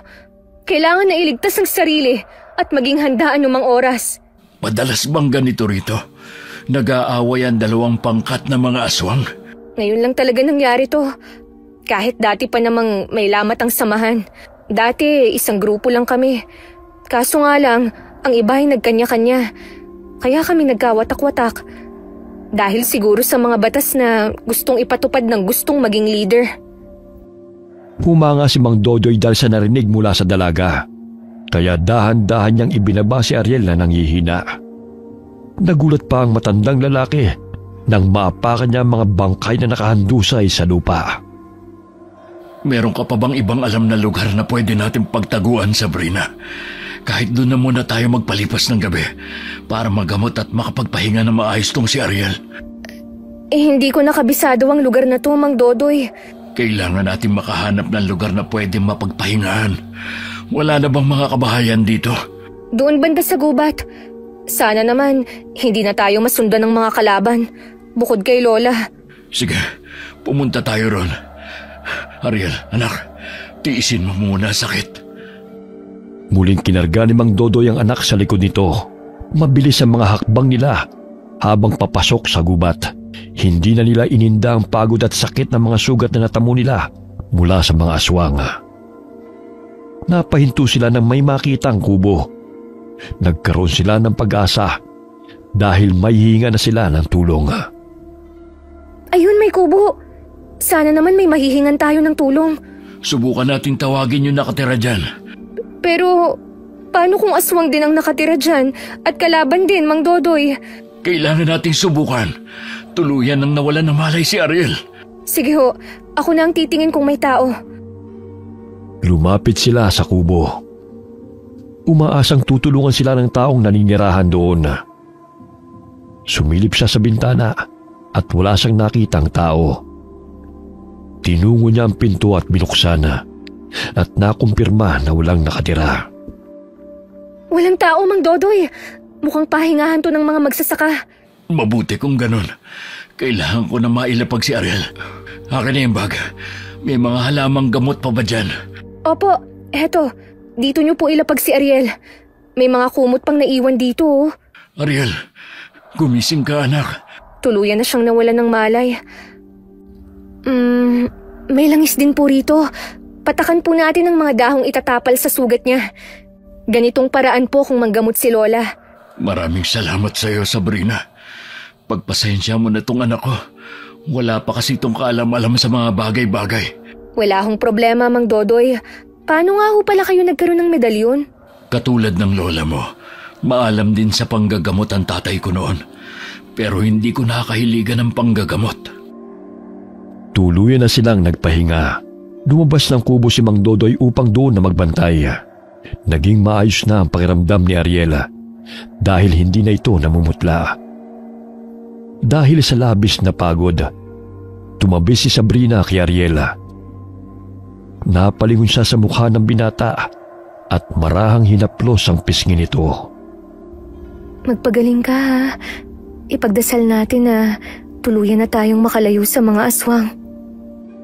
Nagulat si Sabrina nang biglang iminulot ng binata ang kanyang mga mata. Inilapat ito ang palad sa noo at leeg ng binata. Nakahinga siya ng maluwag nang hindi na ito nilalagnat. Nasaan na ba tayo? Buhay pa ba ako? Oo, buhay ka pa. Andito tayo sa kubo. Nakalayo na tayo sa baryo. Pero hindi pa rin ako nakakasiguro kung wala nang ang aswang na nakasunod sa atin. Nasaan si tatay? Andun siya sa labas, nagbabantay. Nakaidlip si Mang Dodoy habang nagbabantay sa labas ng kubo. Ngunit sa tuwing may nadidinig siyang mga kaluskos, ay agad din siyang nagigising. Hanggang sumapit ang umaga, walang aswang ang nakarating sa kubong kanilang kinaroroonan. Lumabas ng bahay si Sabrina upang tignan ang paligid. Bakit kaya wala pa si Lola? Nag-aalala ako para sa kanya, Mang Dodoy. Yan ang hindi ko masasagot, Sabrina. Gutom na ba kayo? Hindi pa po ako gutom. Sana naman walang nangyaring masama kay Lola. Nag-aalala na talaga ako sa kanya. Kumusta na kaya sila ron? Sana naman ay nakatakas siya sa mga kalaban. Ay, ang hirap ng sitwasyon natin ngayon. Kahit tubig man lang sana ay makahanap tayo. May nakikita ho akong gamit para sa pagluluto, pero walang pagkain. Dito na muna kayo. Ako na maghahanap ng makakain natin. Pag-iingat ho kayo. Bumalik kayo agad ah. Ako na po ang bahala kay Ariel. Umalis ng kubo si Mang Dodoy. Bit-bit ang itak nito upang maghanap ng pagkain.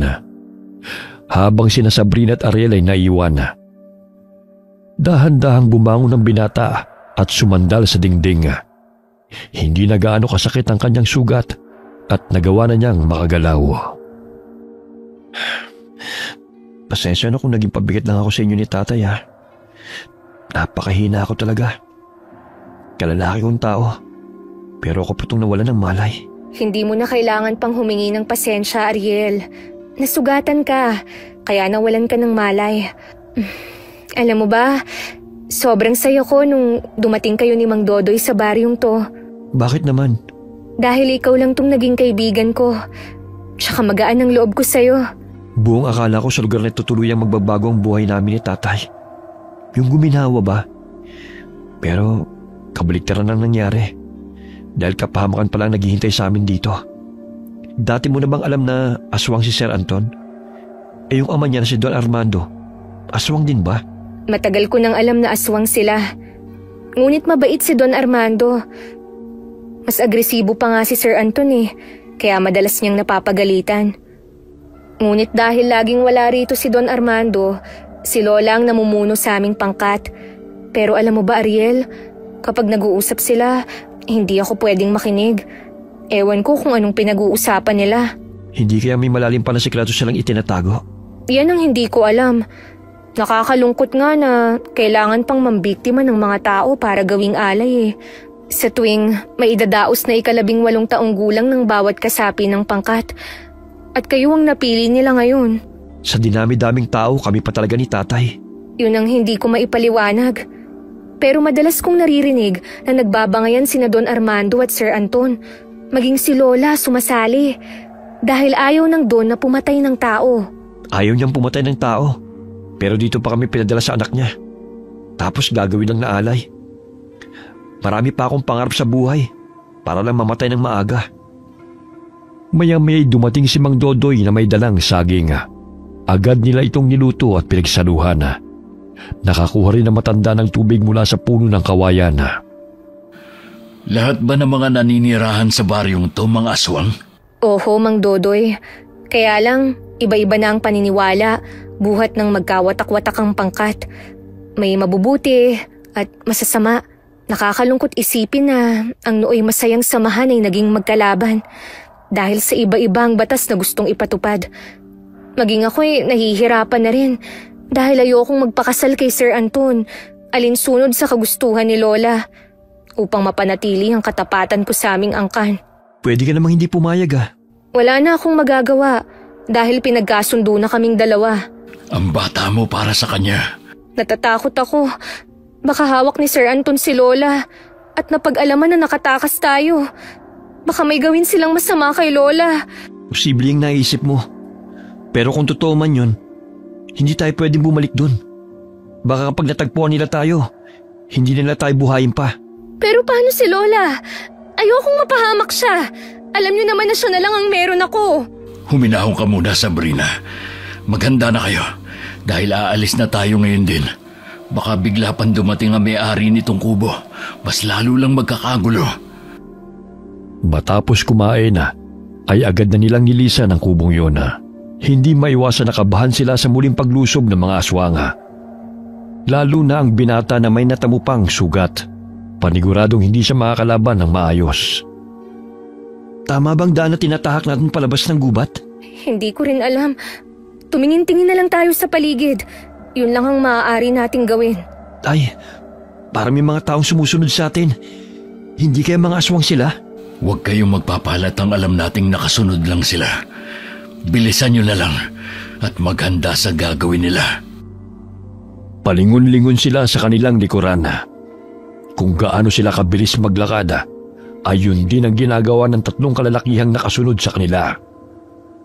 Paglabas nila sa gubat, isang malawak na nyugan ulit ang bumulaga sa kanila. May mga taong naroon kaya't dumihis sila ng landas. Ilang sandali napansin nilang nawala ang 3 lalaki, kaya nagtago sila sa mga halaman. Hindi sila mga aswang, mga mangangaso sila. Hindi ba nila alam na mapanganib ang lugar na ito? Ang katulad nilang napapagawi at naliligaw, ang ginagawang alay at binibiktima ng mga masasamang aswang. Napatingala silang 3 nang lumapit ang 3 mga ngaso sa kanila sa pag-aakalang mga mababangis na hayop ang nagkukubli sa mga halaman. Nang malaman ng mga ito na tao ay agad silang napaatras. Ilang sandali pa'y natanaw ni Ariel ang grupo ng mga tao na papalapit sa kanila. Sino kaya sila? Si Sir Anton. Nandito sila. Ha? Tay, nandito nga si Sir Anton. Ano nang gagawin natin? Huminahon lang kayo. Susubukan ko siyang kausapin. Napasulyap ang dalaga sa 3 mga ngaso.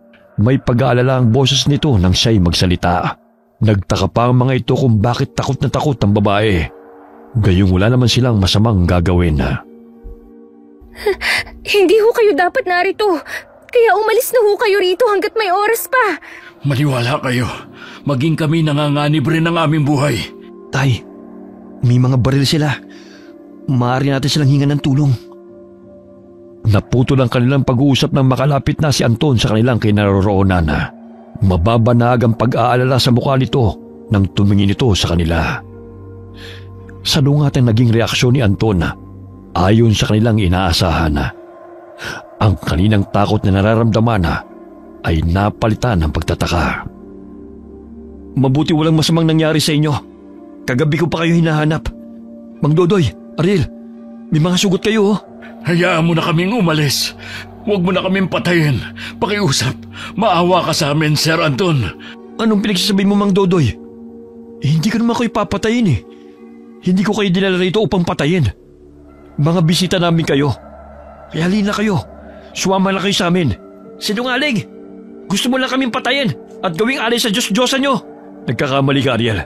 Hindi kami masama. Sa katunayan, nakipaglaban kami sa masasamang aswang. Hindi ko inakalang susugurin nila ang aming pangkat kagabi. Anong ibig mong sabihin, Sir Anton? Huwag mo kaming lokohin. Dahil alam na namin kung ano ang binabalak mo kay Sabrina. Hindi akong kalaban rito, kundi si Lola Magda. Bakit si Lola? Tsaka nasan ang lola ko? Anong ginawa mo sa kanya? Wala akong ginawa sa lola mo. Sa katunayan, siya ang dahilan kung bakit nilusob ang ating pangkat. Siya may pakana ng lahat. Nalaman namin sa tulong ng dati nating mga kasamahan. Ilabas mo ang lola ko! Dahil sa galit, sinugod ni Sabrina si Anton gamit ang tansong punyal. Lumuluha ang mga mata nitong tumakbo patungo sa kinaroroonan ng lalaki upang ito'y saksakin. Ngunit bago pa man ito maibaon ng patalim sa dibdib ng lalaki, ay humarang sa harapan ng dalaga ang binatang si Samuel na minsan na silang iniligtas. Tinulak siya ng binata dahilan na matumba ang dalaga. Ngayon ko lang napagtanto na matagal na tayong minamanipula ni Lola Magda. Ang lahat ng mga kasamahan nating umalis noon ay dahil sa kanya. Dulot ng kasakiman, inggit at uhaw sa kapangyarihan. Kaya nagawa niyang traidorin ng mga kasamahan natin. Siya rin ang pumapatay sa mga bangkay na natagpuan sa patag at ibinibintang sa mga aswang na tumalikod sa ating angkan na siya mismo ang dahilan. Hindi totoo yan! Hindi yan magagawa ni Lola Magda! Napalingon sila mula sa mayayabong na halaman nang biglang sumulpot si Lola Magda. Kahit umaga na hindi pa rin naalis ang mabalasik nitong anyo. Walang iya ka, Anton! Inuubos mo talaga ang pasensya kung bata ka! Napakasinungaling mo! Bibilugin mo pa ang ulo ng mga kasamahan natin, lalo na ang aking apo! Hindi ba't yang mag-ama na yan ay gagawin mong alay sa gaganapin ninyong kasal ni Sabrina? Anong pinagsasabi mo? Hindi sila alay. Tauhan sila ng aking ama at napadaan lang kami rito. Hindi ko inaasahan na magkakagulo dahil sa kagagawan mo. Lola! Lola! Akala ko hindi ko na kayo makikita pa. Tara na po, umuwi na tayo. Sabrina, huwag kang sumama sa kanya. Siya ang pumatay sa mga magulang mo. At saan mo naman nakuha ang impormasyon na yan? Isa kang hangalan, Ton! Kung alam ko lang nasasalungat ka sa aking plano, di sana pinatay na lang din kita noon! Akala ko ba susuportahan mo ko at magkakampi tayo? Noong una pumayag ako sa kagustuhan mo pumatay ng tao. Ngunit kung ang kapalit ito ay kaligtasan ng mga kaibigan ko at mga kasamahan ko, hindi na ako papayag. Lola, totoo ba ang lahat ng sinabi nila? Naguguluhan na talaga ako. Pati ba naman ikaw maniniwala sa mga hangal na yan? Alam mo namang napakasinungaling ng lalaking yan, di ba? Di ba? Si Isko kalaban natin yan. Bakit kasama siya ngayon ng ating mga kasamahan? Dahil hindi naman kami totoo magkalaban eh. Nagkawatak-watak lang tayo. Dahil sa pagmamanipula ni Lola.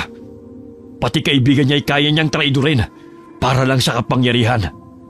Narito sila upang patunayan ang lahat ng mga sinasabi ko.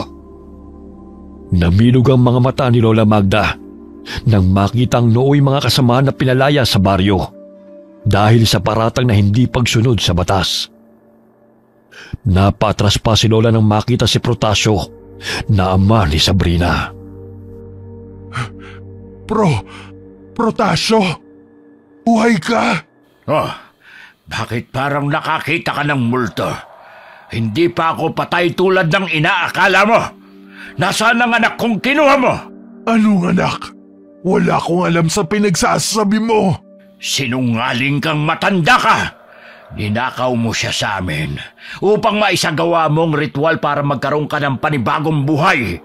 Gagamitin mo pa talaga ang anak ko, Magda. Ang tagal kitang hinanap. Nandito ka lang pala. Lola, sino ang anak niya? Hindi ko sila naiintindihan.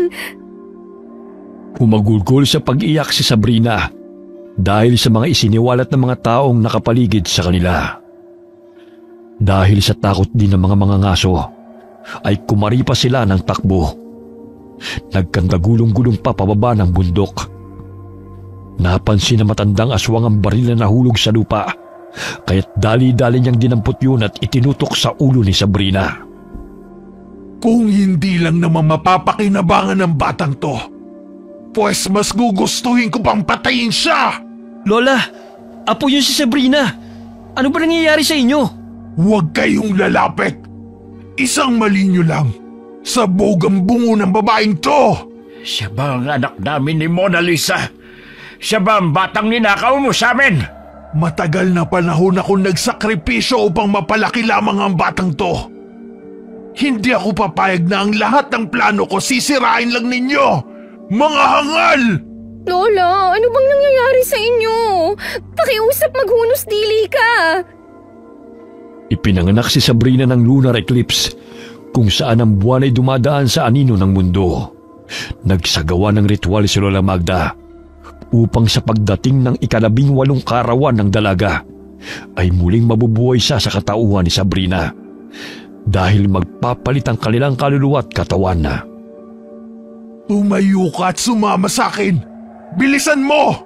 Dahil hindi ako magdadalawang isip na pasabugin ang bungo mo! Dapat ako lang ang makinabang sa'yo! Hindi ka nila makukuha sa akin! Lola, pakiusap. Pag-usapan natin to. Pakawalan niyo si Sabrina. Akala nyo talaga matatalo nyo ako? Ang tagal kong nagtiis upang pagsilbihan kayo. Pero ngayon, pagkatapos ng ritual sa akin na kayo luluhod! Bakit niyo ginamot si tatay mula sa pagkayanggaw? Kung masamang aswang pala kayo. Isa ka pang tanga! Nagmula siya sa angkan ng malakas na manggagamot. Kung magiging aswang pa siya, di matatapatan niya ang lakas ko! Lahat kayo'y magiging halipin ko! Tama nga sinabi ng mga aswang kagabi tungkol sa'yo. Isa kang traidor! Sinabunutan niya si Sabrina at kinaladkad palayo sa mga taong naroon. Takot silang sumunod.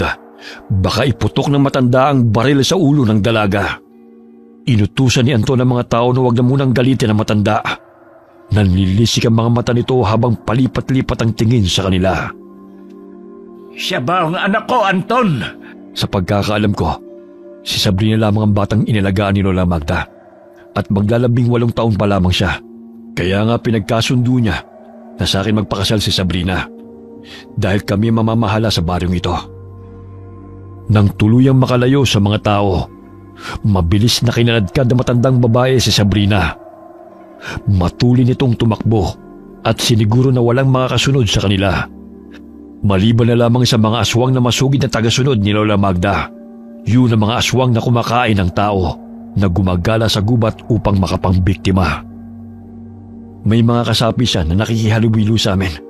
Hindi ko sukat akalain na siya pala ang dahilan kung bakit kami nag-aaway-away. Minanipulan niya kami lahat. Yan talagang nagagawa ng hindi makontento kung anong meron ka. Kailangan natin may salba si Sabrina. Hindi pwede magtagumpay si Lola Magda sa kanyang plano. Natitiyak kong ito na ang katapusan ng aming angkan kapag nagawa niya ang kanyang kagustuhan. Sir Anton, tutulong po kami ni tatay. Magpahinga ka at magpagaling. May sugat ka Malakas si Aling Magda, kaya't kailangan natin magtulungan. Akala ko ba gusto niyo nang umuwi? Ngayon nagkaayos na ang 2 pangkat at alam na natin kung sino ang tunay na kalaban. Handa kaming tumulong ni Ariel, lalo na't hindi na iba si Sabrina sa amin. Nagpahinga si Ariel sa kubo na makabalik sila sa baryo. Ang nooy 2 pangkat na naglalaban-laban ay nagtipon-tipon sa pulong na pinangunahan ni Anton. Doon na sila isa-isang nagsalita ng lahat ng hinaingat sa loobin. Kaya't nalaman ng bawat isa kung ano ang kanilang mga nararamdaman.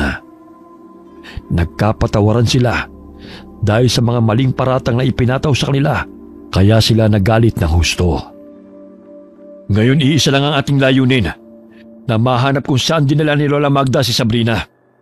Nakakalungkot mang isipin na ang nooy taong pinagkakatiwalaan at tinuturing nating ina ay siya palang dahilan ng ating pag-aaway. Ngayon ay may malaking dagok sa ating angkan. Kinakailangan natin pigilan ng plano at ritual na gagawin ni Lola Magda dahil ikasasawi yun ni Sabrina. Tulungan niyo po akong hanapin ang aking anak. Huwag kayong mag-alala, Mang Protasio. Gagawin po namin ang aming makakaya na mahanap si Sabrina. Ngayon lang ako nagkaroon ng lakas at pagkakataon na tumuntong uli sa lugar na ito. Buhat ng patayin niya ang aking asawa at gawin niya ito sa akin. Lumpo at bulag ang isang mata ni Mang Protasio dahil sa kagagawa ni Lola Magda. Ayon sa matandang lalaki, sa pilitang kinuha ang kanilang anak habang sila'y mahimbing na natutulog. Nagulat sila nang malaman na si Lola Magda yun. Gusto silang patayin ng matanda at ninakaw ang kanilang anak sa hindi malamang dahilan. Nalumpo siya at nabulaga, ngunit ang kanyang asawa ay namatay. Ang binatang si Samuel ang kanyang hiningaan ng tulong nang napagawi ito sa kubong kanyang tinitirahan upang muling makita si Lola Magda. Hindi makapaniwala ang mga taong naroon sa isiniwalat ni Mang Protasio. Malakas ang kutob nito na si Sabrina ang batang babae na kinuha ng matanda. Samantala, dinala ni Lola Magda ang dalaga sa kuweba kung saan walang nakakaalam. Lola, pakiusap. Umuwi na tayo. Bakit ka ba nagkakaganyan? Hindi ka naman masama. Ang tagal ko nagsakripisyo para palakihin ka. Bukas kaarawan mo na. Panahon na rin upang suklian mo ang aking paghihirap. Anong ibig niyong sabihin, Lola? Matagal ko nang inaasam-asam na muling bumalik sa pagkabata. At ikaw ang naging kasagutan sa nais kong yon. Ang sanggol na ipinanganak sa mismong araw kung saan ang buwan ay dumaan sa anino ng mundo. Ang siya makakapagbigay sa akin ng lakas at muling manumbalik ang kabataan. Lola, apo niyo ako! Hindi niyo pwedeng gawin to sa akin! Mamayang gabi, pagdating ng kabilugan ng buwan, matatapos ko na ang ritual. Ikaw ay magiging ako at ako ay magiging ikaw. Wala nang makakapigil sa akin. Lola, alam kong hindi ka masama. Siguro may pinakain lang sa'yo ang mga kalaban kung bakit ka nagkakaganyan. Umuwi na po tayo. Tumahimik ka! Bakit niyo pa ako pinatakas kasama ni Ariel kung papatayin niyo rin naman pala ako? Dahil mas mabuti nang sumama ka sa kanila kesa malaman mo mula sa mga buwisit ng mga aswang na yon ang katotohanan. Lola, pakawalan mo na ako rito! Hindi makapaniwala ang dalaga sa kanyang nalaman na nilusob ng inaakala nilang masasamang aswang ang kanilang pangkat dahil nararamdaman ng mga ito ang ritual na isinagawa ni Lola kasabay ng pigi na isinasagawa nila buwan-buwan na. Gusto nilang pigilan ng matanda dahil mas ikapapahamak nila kung mapagtatagumpay ng matanda na makipagpalit ng katawan kay Sabrina. At ang kaluluwa ng dalaga ay pupunta sa katawan ng matanda at mamamatay. Hindi na nag-aksaya ng panahon ng pangkat ni Anton na hanapin si Sabrina. Idadaos na ang 18 taon ng dalaga at yun ang tanging pinakihintay ng matandang si Magda. Maghiwa-hiwalay tayo. Alam kong hindi sila makakalabas dito sa kabundukan. Sasama ako sa paghahanap. May makakasama naman si Ariel dito. Sige po, Mang Dodoy. Hindi pa rin ako makapaniwala na magagawa ito ni Aling Magda sa sinasakupan niya. Dahil gusto niyang siya lamang ang mamuno habang buhay. Nagtalo pa nga sila ni Daddy dahil gusto ng aking ama ng kapayapaan. Pero hinikayat niya ako na palihim na pumatay ng tao dahil hindi yun makakapawi ng uhaw namin. Sumapit na ang hapon na hindi pa rin nila nahahanap ang dalaga. Paikli ng paikli ang tsansa nilang matagpuan si Sabrina. Hanggang sa may matanaw na maliit na kuweba si Mang Dodoy. Sir Anton, may kuweba ron. Pasukin natin. Baka sakaling naroon sila. Mga kasama, doon tayo sa kuweba. Magmasid at makiramdam sa paligid. Huwag kayong magkatubiling labanan siya kung manlaban. Hindi na siyang buting si Lola Magda dahil nilamon na ng kasama ng puso niya. Iba talagang naidudulot ng pagiging makasarili. Mag-iingat kayo! May mga kalabang aswang sa paligid! Pailing-iling na sambit na matandang lalaki. Bit-bit niya ang kwintas sa pagmamayari ni Sabrina. Naalala niyang dalhin ito at isinilid sa itim na tela upang hindi manghina ang mga aswang na kanyang kasama. Lingid sa kaalaman nila na ang kwintas na yun ay hindi pagmamayari ng lolo ni Sabrina. Ayon na rin sa kwento ni Lola Magda sa kanya, kundi sa mga manggagamot na pinaslang na matandang babae at lahat ng mga gamit ay isinlid nito sa baul at itinago. Ngunit dahil sa kakulitan ng bata ay natagpuan niya ito. Puro kasinungalingan ang pinagsasabi ng matandang yun. Kung hindi pa naglakas ng loob ang ibang aswang na pigilan siya, edi sana hindi nyo nalaman na matinding lihim niya. Tama kayo, Mang Dodoy. Teka, may nadidinig akong iyak. Baka si Sabrina na yun. Naririnig ko rin ang boses ni Magda. Mag-iingat kayo. Malakas pa naman yun kahit matanda na. Opo, Mang Dodoy. Nanlilisik ang mga mata ni Lola Magda nang sampalin niya si Sabrina. Naririndi siya dahil sa ingay ng babae habang umiiyak ito at nagmamakaawa. Lintik, tumahimik ka! Ayan tuloy may mga taong nakapasok! Ang tagal kong hinintay ang araw na to. Tapos sisirain niyo lang ang aking mga plano! Lola, pakiusap. Tigilan mo na to. Hindi po ako galit sa inyo. Bumalik na tayo sa bahay at mamuhay ng masaya katulad ng dati. Ilang beses ko bang sasabihin sa'yo na kailangan ko tong gawin? Para ako'y bumata at magkaroon ng lakas. Mabubuhay pa rin naman ang katawan mo. At maaalala ka naman nila. Kaluluwa mo at katawan ko lang ang mamamatay. Ngunit magkasama pa rin naman tayong mabubuhay. Pinag-isa lang tayo. Gagamitin mo lang ang katawan ko dahil sa pansariling interes! Wala kang karapatang sagot-sagutin ako ng ganyan. Wala kang utang na loob. Malakas na sinampal at sinabunutan ng matandang aswang si Sabrina dahil ayaw nitong pumayag sa kagustuhan ng matanda. Aling Magda! Hayaan mo na mabuhay ng malaya si Sabrina! Tigilan mo na to! Sino ang nagbigay ng pahintulot sa inyo na pumasok dito? Wala talaga kayong ginawa kundi ang pakialaman ako, no? Minahal mo naman si Sabrina, kaya pakawalan mo na siya! Isa ka pang hangal! Hindi ba't gusto mo siyang pakasalan? Kaya nga inalagaan ko siya para sa iyo, Anton. Ngunit bago kayong magpakasal, tatapusin ko muna ang ritual. Sumusobra ka na talaga! Ayoko magpakasal! Lalo na't sa loob ng katawan ni Sabrina ay mabubuhay ang matandang katulad mo! Halos maduwal pa si Anton nang sabihin niya yon dahil sa inis ay kinasa ng matandang aswang ang baril at pinaulanan ng bala si Mang Dodoy at Anton. Nagsitakbuhan ang kanilang mga kasamahan sa loob ng kuweba nang makarinig ng sunod-sunod na mga putok. Ngunit hinarangan sila ng mga kasaping aswang ni Lola Magda at muling naglaban-laban. Pambihira, si Aling Magda pala may gusto sa'yo, Sir Anton. Buwisit na matandang yan. Magkaganon, hindi ko masisikmuran makipagsiping sa kanya. Kahit katawan pa yan ni Sabrina. Matagal ka na sigurong pinangarap ng matandang yan, kaya nagawa niya ang bagay na ito. Kaya dapat natin siyang talunin. Itinali niya si Sabrina. Ikaw na ang bahala na itaka siya. Kukunin ko ang atensyon ng matandang yan. Mga buwisit kayo! Sisirain niyo pa ang matagal kong inaasam-asam! Sisiguraduhin kong hindi niyo ako mapipigilan! Matanda ka na! Hindi ka na maaaring bumalik sa pagkabata! Bakit kailangan mo pang ibuwis ang buhay ng iyong apo? Isa ka pang tanga na magtutuba! Bakit ba kasi sa dinami-dami ng panahon na mapadpad kayo rito? Ngayon pa talaga! Lahat ng nangyayari sa ating buhay ay may rason. Kaya nga siguro nakarating kami rito para harangan ang masama mong balak. Ha! Papatayin ko kayo! Muling pinaulanan ng bala ng matandang aswang si Mang Dodoy. Ngunit dahil sa suot nitong medalyon ay maliksi siyang nakakailag.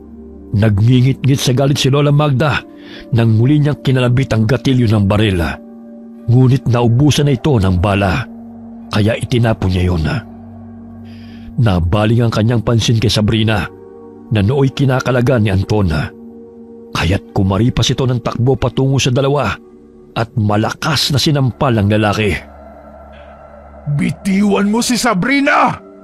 Hindi mo siya mailalayo sa akin! Kampun ka ng demonyo! Minsan na akong tumaliwa sa batas ng aking ama. Yun ay dahil sa pagmamanipula mo sa aming utak. Ngunit ngayon nalaman ko na kung gaano ka kasama. Hindi na ako papayag na ikaw ang mamuno sa amin kapag wala si ama. Kasing tigas ng ulo mo ang iyong amang si Armando. Ni minsan hindi siya nakinig sa akin. Kaya ako na mismo ang gumawa ng paraan upang magkawatak-watak ang kanyang sinasakupan.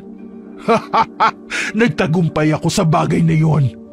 Kaya nasisiguro kong magtatagumpay ako ngayon. Tama na, Lola! Hindi ikaw ang Lola Magda na nagpalaki sa akin. Hindi na ikaw ang Lola na may malasakit sa amin. Buong buhay ko, kasinungalingan lang pala ang lahat. Wala kang karapatan na magreklamo dahil ako ang bumuhay sa'yo. Gamit ang mahabang kuko, akmang ibabaw nito sa dibdib ni Antona. Ngunit laking gulat ng matandang aswang nang biglang hambalusin siya ni Mang Dodoy gamit ang pinatulis na kawayan. Kahit pagtulungan niyo ako, hindi niyo ako mapipigilan sa gagawin kong ritual! Nagsimula na itong magsalita ng mga kataga kasabay ng paglitaw ng bilog at maliwanag na buwan sa kadiliman. Umiihip ang malakas na hangin na siyang ikinagimbal ng lahat. Wari hinihigop ng matanda ang enerhiya ng dalaga, kaya nahihirapan itong makahinga. Ang medalyon na pag-aari ni Sabrina, kailangan kong ilapit kay Aling Magda para higupin itong enerhiya niya. Habang ikinukumpas na matandang aswang ang kamay, ay tumitilapon si Anton at Mang Dodoy. Maging ang ibang aswang na gusto siyang sugurin. Bagamat nagkaroon ng lakas ng loob si Mang Dodoy na sugurin ang matandang aswang, buong lakas nitong hinagis ang medalyon at tumama yon sa ulo ng matanda. Dahilan na mapahinto ito sa pagsambit ng orasyon. Sir Anton! Nina! Tumayo si Anton at itinarak ang itak sa likod ng matandang aswang. Sinundan niyo ni Mang Dodoy. Oh, hindi maaari to! Parang hinihigop ang lakas ko! Ang kulat mong patayin! Pero sisiguruhin ko na matatapos na ang kasamaan mo! Wala kayong utang na loob! Lola!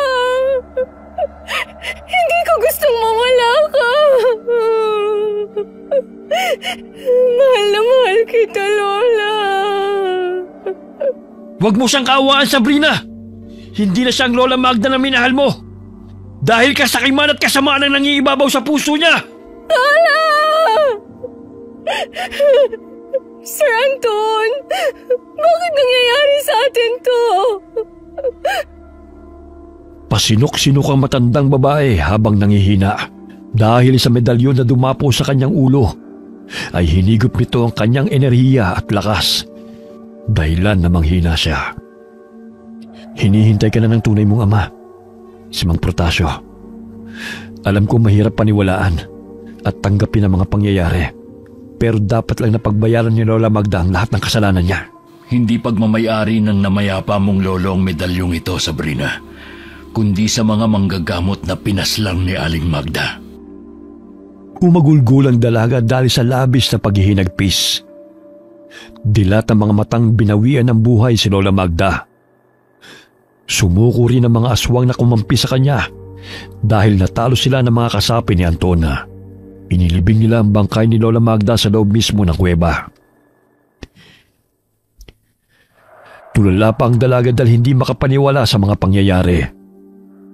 Kinargasan ni Mang Dodoy sa likod nito dahil may sugat si Anton sa ulo nang mabunggo sa malaking bato. Nakapagsalita lamang si Sabrina nang dalhin siya ni Mang Dodoy sa kubo kung saan naroon si Ariela. Umiiyak na niyakap nito ang binata. Mabuti at ligtas ka, Ariel. Labis ang pag-aalala ko sa'yo. Mabuti at ligtas ka, Sabrina. Pinapalalangin ko ang kaligtasan mo. Nandito si Mang Protasio. Sa palagay ko kailangan niyo mag-usap para naman makilala niyo ang isa't isa. Nabaling ang tingin ng dalaga sa matandang lalaki. Bulag at dumpo ito. Doon na napag-alaman ng dalaga kung ano nangyari kay Mang Protasio. Sa tulong ni Samuel na naging kaibigan ng Ginoo, ay nalaman nito na may apo si Lola Magda.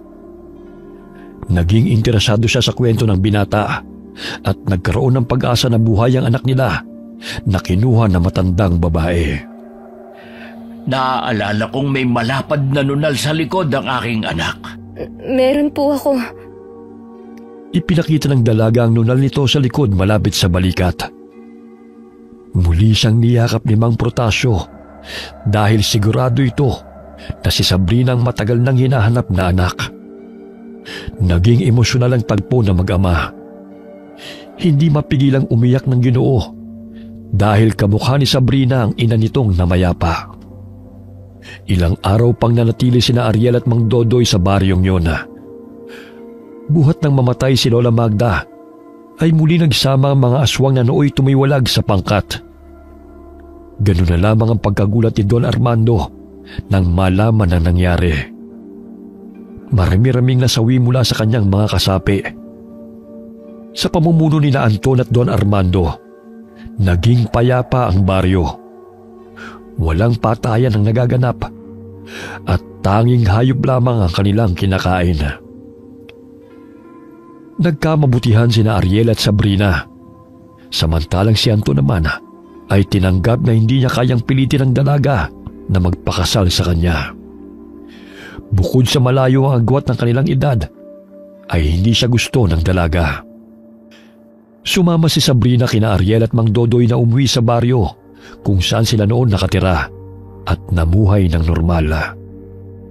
Si Mang Protasio naman ay minabuting doon na lamang manirahan kasama sina Samuel sa kabundukan. Lumipas sa mga araw. Muling nanumbalik ang saya sa baryo ng mga aswang. Walang gulo at pantay-pantay ang karapatan ng lahat. Ang mga masasamang aswang naman na sumapi kay Lola ay nagsilika sa kabundukan at doon na nagtago sa takot na mapatay ng pangkat nila Anton. Okay. Sana po nagustuhan niyo ang kwento ng mag-amang sina Mang Dodoy at Ariel at Sabrina. Okay, shoutout po tayo ngayon. Hi po kay Sweet Corn. Shoutout sa Coral family from Buhi, Camarines Sur at South Korea. Hi kay Lance MBB from Malaysia. Hi kay Lisa Marinas from Cyprus. Shoutout sa Sioting family from Iloilo. Hi kay Jenny Mindo from Pagbilao, Quezon. Shoutout po kina Brenda and Michael Grencio at sa mga kapatid niyang sina Pamela and Bernie Polilio. At syempre kay Mother Neriza Polilio. Hi kay Ami Yong. Solid inkong ito. Thank you, ma'am. Hi kay Ernel Rivera from Caloocan. Hi kay Rowena Sabido from Marikina City. Shout out kay Cristal Rizan Diktahan Tano at sa Tano family sa Zamboanga del Sur at sa Duhay Lungsod family. Hi kay Mildred Padilla from Jordan. Josefina Coracha. Hi kay Josephine De Los Trinos from Osaka, Japan. Aleph Penilla from UAE. Shout out kina Manuel Baldonado at Lorna Algordo na lagi po nakikinig sa atin. Salamat po. Tony Santillan at sa Santillan family from Belgium, Europe. Shout out sa Ciudad family, lalo na po kay Manuelita Ciudad. Mommy Giselle from Japan. At syempre kina Giza Nicole Velasco at Isaac Velasco. Hi po sa inyo. Alright. Lagi po nating tatandaan sa lahat po ng pinagdadaanan natin sa buhay, mahirap man o madali, masaya man o malungkot, lagi po tayong lalapit sa ating Panginoon. Pray lang po lagi. Okay, maraming salamat po sa inyo. God bless po sa inyong lahat.